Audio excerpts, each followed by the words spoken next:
cool, right? This one I just played is called Soundprism. This is a new version of it called Soundprism Electro, which is for making electronic music specifically.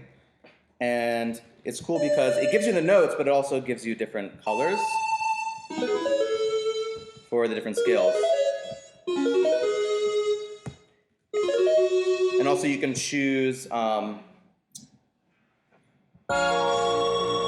shape of what you're playing. So this is like a very interesting approach to the keyboard.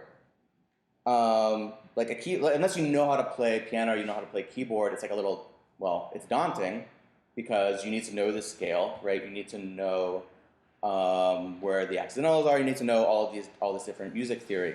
This just puts it on a matrix. So you see where the darker notes are. This is the tonic.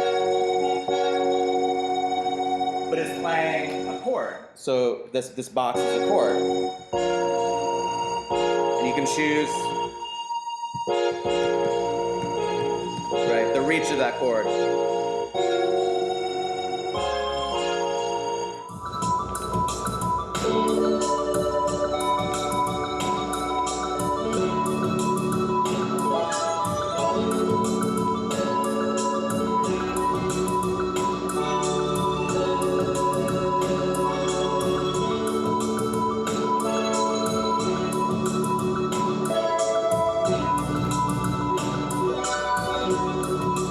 It's kind of like an organ.